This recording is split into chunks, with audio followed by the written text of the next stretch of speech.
Rivera Clubster 25. Pretty unassuming 25 watt combo amp, but it punches way above its size. So today I'm going to be taking you on a little tour of it, showing you what's under the hood, and I'm going to give you some playing demos on both channels to see if maybe this is the right fit for you. Made in the USA, this is a pretty standard 25 watt tube combo amp from Rivera. It has a lead channel and a clean channel, controlled by either a foot switch or a push-pull knob, and has some built-in spring reverb. I'd say it's pretty good for the studio space, pretty good for practices, and pretty good for any small gigs. Rivera launched the Clubster along with the Clubster Royale model that you can get in a 25 watt or a 55 watt. The Clubster is also related to, but not to be confused with, the Pubster from Rivera, which is another little 25 watt combo amp. I wasn't able to find the exact production numbers on this, but it wasn't necessarily limited, I would say. You can still find them around, kind of, for like 600 bucks, but they're a little harder to find now because I think people have just moved on to the latest, greatest new amps. So it's not the easiest find in the world, but you can still get them if you just dig a little deep on Reverb on Facebook Marketplace. This thing is powered by its two preamp tubes and its two 6v6 power tubes. So I believe that they actually did offer these with two different speaker options, a 12-inch Celestion or a 10-inch Eminence. I don't know if that's how they left Rivera or if that's just a very popular modification. Maybe somebody can correct me in the comments. This has the Eminence speaker in it, so just keep that in mind for the playing demo. This amp has a clean channel and a lead channel, like I mentioned earlier, controlled with a foot switch or a push-pull knob, and also has some built-in spring reverb. Even though there are, I know, some different combinations for these, like obviously some of them are combos, some of them are just independent heads, some of them have the Celestion, some of them have the Eminence, and some of them I believe even have different circuitry for the spring reverb.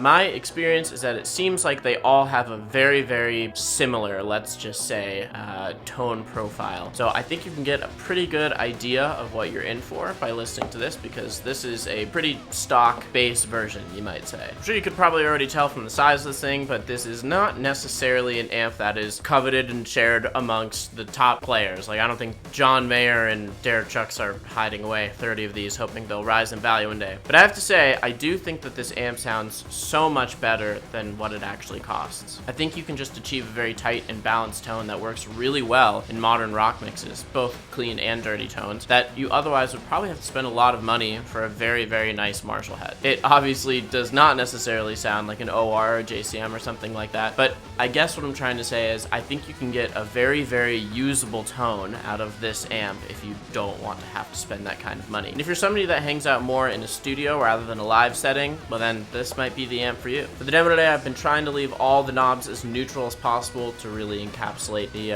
overall kind of profile of this amp, but I have been playing through my 2001 Gibson Les Paul Classic. I've been switching around through some of the pickups on both the clean and the dirty channels, and I also gave a little bit of no reverb and a little bit of a little reverb and a little bit of a lot of reverb. This particular one is over 10 years old, and I have backup tubes for it, but I don't think I need to replace them. It still is holding up pretty well. It's lived a pretty sheltered life, but it seems to be in really good shape, honestly. I do not have the foot switch for this. I would say if you're going to use this live, it's definitely helpful. You do not want to be running back to your amp while you're playing and be pulling and pushing in little knobs. But for my personal use, this seems to work just fine in a studio, and I'm pretty excited to plug it in and let you guys hear it. So without further ado, here are some dirty and clean demos from the Rivera Clubster 25.